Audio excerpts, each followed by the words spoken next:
जय माता दी, हरे महादेव, जय मां काली। गुप्त नवरात्रे आने ही वाले हैं और साधकों के मन में गुप्त नवरात्रों को लेकर के जिज्ञासा उत्पन्न ना हो, ये तो हो ही नहीं सकता। तो ये जो वीडियो है इसमें मैं आप लोगों को समझाने की कोशिश करूंगी। समझना आपका काम है, मेरा काम है आपको समझाना, आपको रहस्य गोपनीयता आप किस प्रकार से रख सकते हैं अपनी साधना की, ये चीजें बताना और किस प्रकार से आपकी साधना जो है वो सफल हो सकती है, ये चीजें समझाना मेरा कार्य है। बाकी समझना आपका काम है, आप कितना इसको फॉलो करते हैं यहाँ पर निर्भर करता है।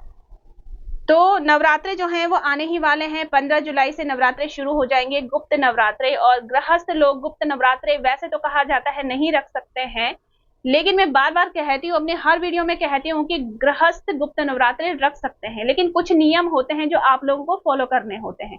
अब जो साधक है, सभी लोग सन्यासी तो नहीं है ना, लेकिन साधक हैं। अब साधक जब साधना नहीं करेगा तो साधक किस काम का। और एक साधक गृहस्थ भी होता है, जरूरी नहीं कि जो लोग सन्यासी हैं वही साधनाएं करते हैं।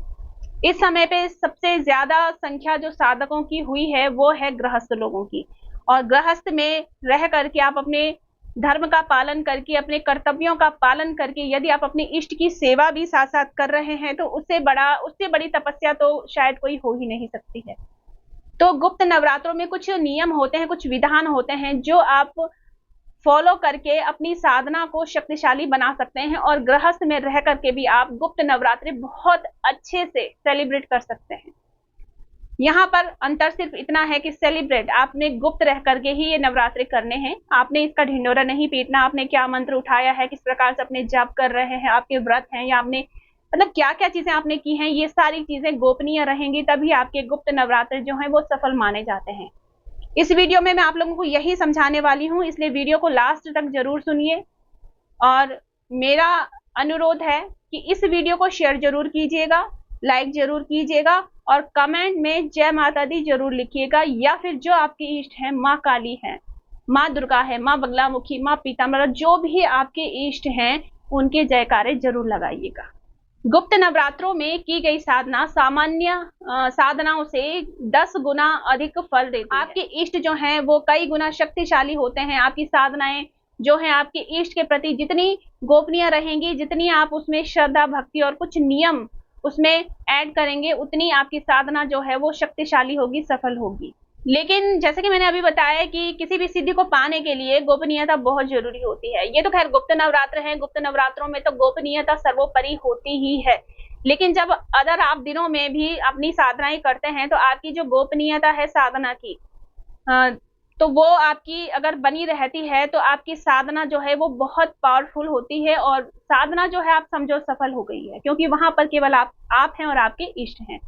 परिवार में रह करके आप इतना नहीं छुपा सकते, परिवार वालों को पता चलता है, लेकिन जहां तक संभव हो आपका जो साधना स्थल होता है वहां पर किसी का आना जाना ना हो, मंत्र आपके गुप्त हो, तो भी आपकी साधना खंडित नहीं मानी जाती है। तंत्र शास्त्र कहता है कि आपकी जो साधना है जितनी गुप्त रहेगी, आपकी साधना जो है उतनी ही शक्तिशाली होगी और आपकी साधना उतनी ही सफल होगी।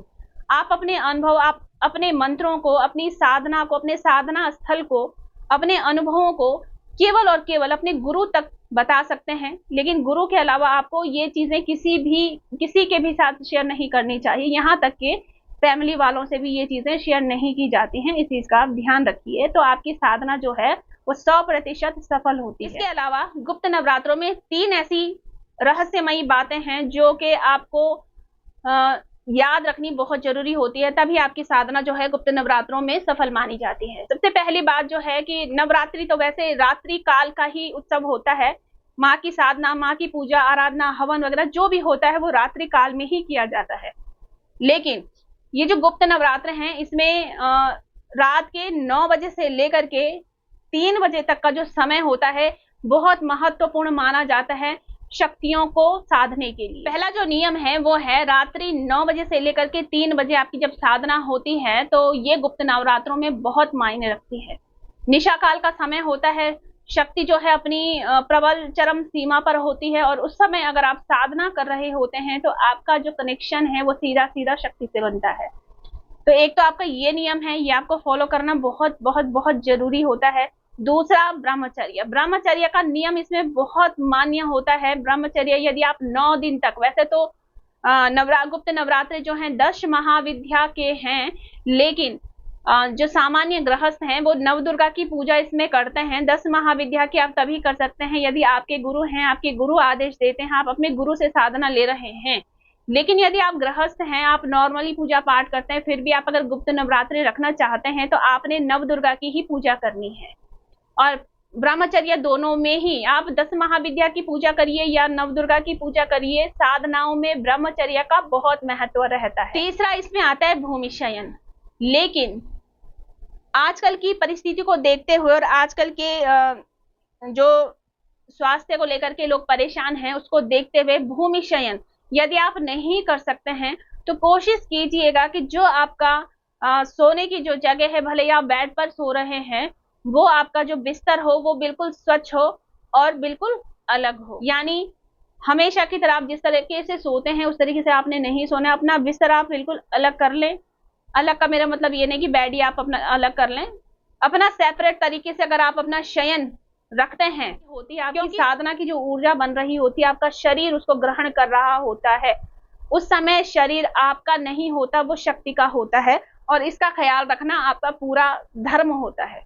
इसलिए अपना जो सोने की आपकी जगह है, शयन व्यवस्था जो भी रहेगी आपकी, वो बिल्कुल स्वच्छ होनी चाहिए और बिल्कुल सेपरेट होनी चाहिए। अगर आप भी इन गुप्त नवरात्रों में माँ की कृपा पाना चाहते हैं और आप चाहते हैं कि आप किसी के सानिध्य में रह करके उचित मार्गदर्शन में अपनी साधना करें तो आप मुझे संपर्क कर सकते हैं। तो जय माता की सभी को, जय माता दी जरूर लिखिएगा। जगदम्बा माँ भगवती की कृपा आप सब पर बनी रहे। जय माता की।